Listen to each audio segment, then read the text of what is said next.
আসসালামু আলাইকুম ওয়া রাহমাতুল্লাহ। সবুজ অরণ্যদা ট্রাভেলার্সের পক্ষ থেকে স্বাগত জানাচ্ছি আমি তৈবুর রহমান। প্রিয় দর্শক শ্রোতা, দেখতে পাচ্ছেন মানিকগঞ্জ টাউন। মানিকগঞ্জ টাউনের এই অংশটা আজকে শুক্রবার থাকার কারণে একটু চাপ কম। অন্যান্য দিনে এই জায়গাগুলোতে প্রচুর ভিড় থাকে। যদিও এখন রমজান মাস, সামনেই কেনাকাটার ভিড় জমে যাবে।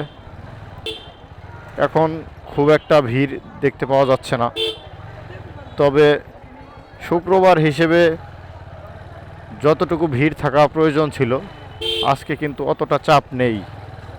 আপনারা দেখতে পাচ্ছেন সেই চিরচেনা আমাদের মানিকগঞ্জ শহর। মানিকগঞ্জ টাউন অনেকেই বলে 5 টাকার টাউন। এই মাথা থেকে ওই মাথা পর্যন্ত যেতে 5 টাকা ভাড়া লাগে। 5 টাকা ভাড়া হলে টাউনের এই মাথা থেকে ওই মাথায় যাওয়া যায়। অটোতে করে ভাড়া 5 টাকা। তো যাই হোক, যারা এই শহরে চলাফেরা করেছেন বা এখনও করছেন, তাদের সকলেরই প্রিয় শহর। ছোট হোক বা বড়, প্রিয় তো প্রিয়ই। প্রিয় কখনো বড় ছোট দেখে হয় না। ভালো লাগা কখনো বড় ছোট সুন্দর কালো দেখে হয় না। ভালো লাগা মন থেকে হয়ে আসে। যার যার নিজের জেলা শহর। আপনারা দেখতে পাচ্ছেন এখন আমি এই মুহূর্তে আছি কোর্ট চত্বর এরিয়ায়। মানিকগঞ্জ আইনজীবী সমিতি 2 নম্বর ভবন। বাম পাশে ডিসি পার্ক, এ পাশে আছে ফুলের দোকানগুলা। মানিকগঞ্জে যত ফুলের দোকান আছে সব দোকানগুলা এই পাশেই। আমি অলরেডি ফুলের দোকানগুলা ক্রস করে চলে যাচ্ছি। সামনে হচ্ছে খালপার ব্রিজ। এখানে শহীদ রফিক চত্বর, ভাষা সৈনিক শহীদ রফিক, সেই রফিকের নামে এই চত্বরটির নামকরণ করা হয়েছে। যদিও টাউনের যে রাস্তা দিয়ে আমি আসলাম সেই রোডের নামই হচ্ছে শহীদ রফিক সড়ক। অনেক আগে এই নামকরণ করা হয়েছে। এটা সেই চিরচেনা ব্যস্ততম খালপার ব্রিজ আমি ক্রস করলাম।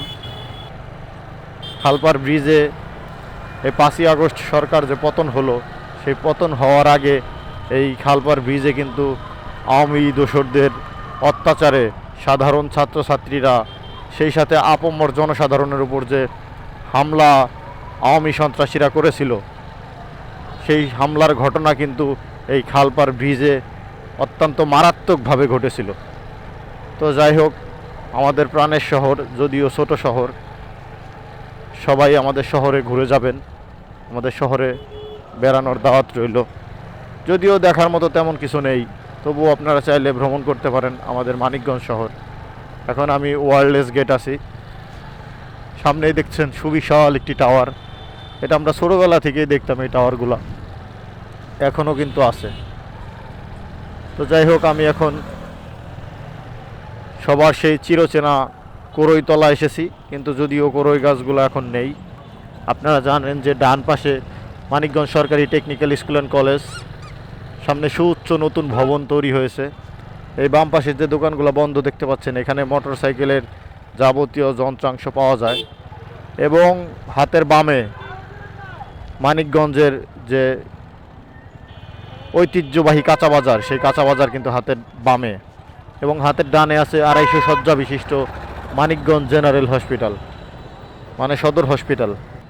সামনে পৌর সুপার মার্কেট। আমি এই পৌর সুপার মার্কেটের সামনে গাড়ি রাখবো। মামা একটু টান দেন। আমি এখন গাড়িটি এখানে পার্ক করছি। এখানে রেখে তারপরে আমি আমার কাজ করব। সবাই ভালো থাকবেন, সুস্থ থাকবেন।